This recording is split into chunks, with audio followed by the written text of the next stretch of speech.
The top 10% of Americans gained $5 trillion in 3 months, while the bottom 50% gained $150 billion. That's a 33-to-1 ratio. According to Axios from January 12, 2026, we're watching the richest people in America figure out how to use AI to print money, while everyone else loses their jobs. The Great Divide: How AI is Splitting America in Two. Elon Musk made $187 billion in 2025. Not his total wealth, his increase. And right now, while you're watching this video, the biggest companies on Earth are making decisions that will determine which Americans thrive and which ones fall behind for the next decade. Most people have no idea it's even happening. Let me tell you a story that shows you exactly what's going down. There's a marketing analyst. Let's call her Sarah. She's been doing her job for 8 years, making $75,000 a year. Good middle-class job. Stable. In early 2025, her company rolled out an AI tool that does most of what she does. It analyzes data faster, writes reports in minutes instead of days, makes strategic recommendations. Sarah's still employed, but her team of 5 people just got cut to 1. Sarah gets to keep her job. The other 4 don't. And Sarah's new job? She reviews what the AI produces and fixes its mistakes. Same salary, 5 times the work. And she knows in 2 years, when the AI gets better, they might not need her either. Now multiply that story by half of all work hours in America. According to McKinsey's January 2026 report, over half of US work could be performed by AI and robots right now. Not in the future, today. But we're not seeing mass unemployment yet. So what's actually happening? Companies are in what Goldman Sachs calls the execution phase.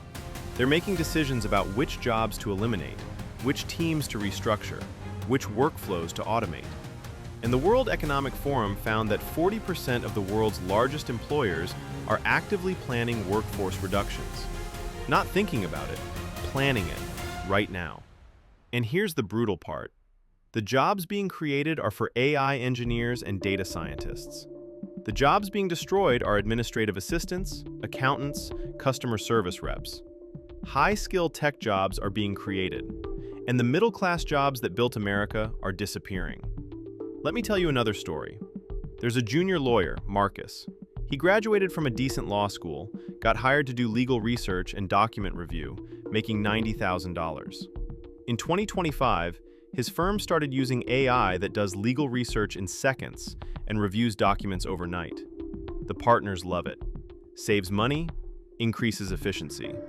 But Marcus just found out his firm isn't hiring any new associates in 2026. The work that used to require 5 junior lawyers now takes 2 lawyers and an AI. Marcus still has his job for now, but the ladder to partnership is gone. And he's got $150,000 in student loans with nowhere to climb. That's the 2-tier economy. The partners who own the firm capture the AI productivity gains. Marcus treads water. And the associates who didn't get hired? They're screwed. But let me tell you about someone who saw this coming. Her name is Maria. Real person, different name for privacy. She was an administrative assistant at a marketing firm making $45,000 a year. In early 2024, she watched her colleagues start getting laid off as the company brought in AI tools. And she made a decision.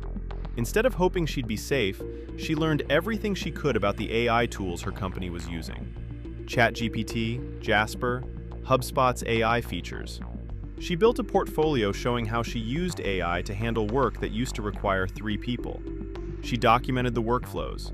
She created training materials for her team.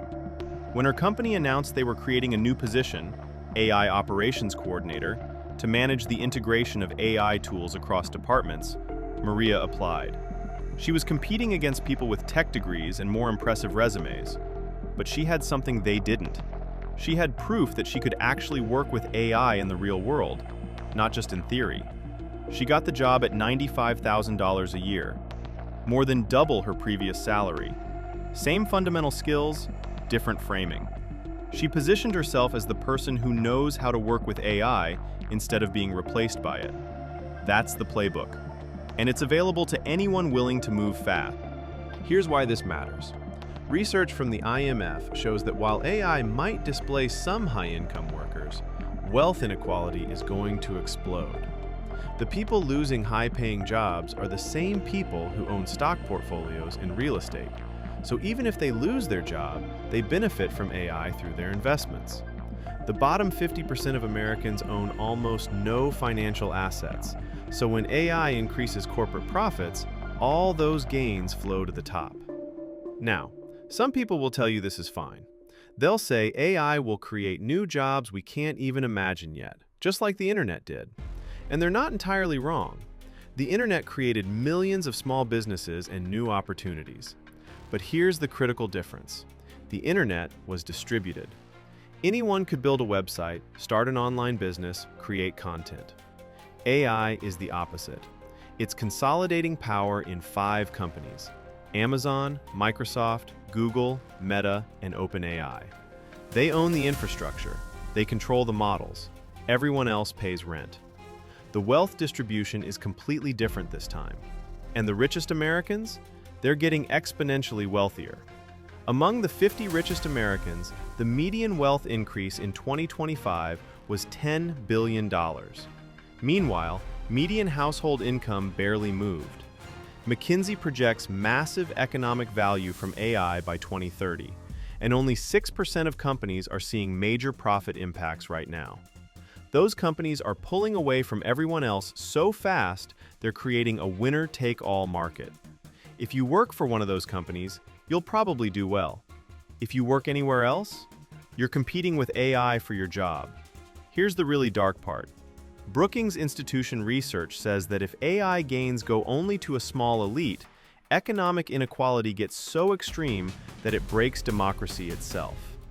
This isn't just about money. This is about whether our political system survives. And we've seen this before. Automation drove most of the wage inequality over the past 40 years. But AI is different. It's coming for white-collar jobs: lawyers, accountants, analysts, consultants. The careers people went to college to get. Those middle-class jobs, that ladder to prosperity, it's being pulled up. So what do you actually do? Because I'm not here to just tell you the system is rigged. Here's exactly how you navigate it. First, understand the timeline. 2026 is when companies finalize their AI strategies. By 2027, you'll see the impact in layoffs and restructuring. You have the next few years to position yourself. Second, own assets, not just wages. AI gains flow to capital, not labor. If you're only earning a salary, you're losing. The gap between people who own assets and people who don't is about to explode. Third, develop skills AI can't replicate. The World Economic Forum says creative thinking, leadership, and human judgment are what matters. But let me make this specific. If you're in sales, AI can generate proposals and follow-up emails. It can't read the body language in a client meeting. It can't build trust over dinner. It can't navigate office politics to get a deal approved. Focus on that. If you're in project management, AI can schedule tasks and flag delays. It can't handle a team member having a personal crisis. It can't mediate conflict between departments. It can't rally a team when a project is failing. That's your value. If you're in any field, ask yourself, what parts of my job require me to be physically present or emotionally intelligent? Double down on those. Fourth, learn the AI tools in your field right now. Not eventually, right now. If you're in marketing, learn ChatGPT, Jasper, and HubSpot's AI features. If you're in design, learn Midjourney and Adobe's AI tools. If you're in finance, learn the AI features in Excel and any industry-specific tools your company uses. Spend 30 minutes every day. Build a portfolio like Maria did, showing how you used AI to achieve results. That portfolio is your ticket to the other side. And fifth, be brutally honest about where you stand. If you're doing work that could be automated and you're not learning AI tools, you're in danger. If you're entering a field where AI already does entry-level work, you need to differentiate yourself immediately. Don't wait for your company to train you. Don't wait for the government to create programs. They won't move fast enough. You have to do this yourself. Here's the bottom line. The top 10% gained $5 trillion in one quarter. The bottom 50% gained $150 billion. That's a 33-to-1 ratio. The World Economic Forum says 40% of employers are planning workforce cuts. This isn't speculation. This is happening right now. And the decisions you make in 2026 determine which side of the divide you end up on. So here's my question. Should the government intervene and redistribute AI's gains through taxes and programs? Or is this just capitalism and people need to adapt on their own? Because that question is going to define America for the next decade. Let me know what you think in the comments. And if this opened your eyes to what's really happening, hit subscribe.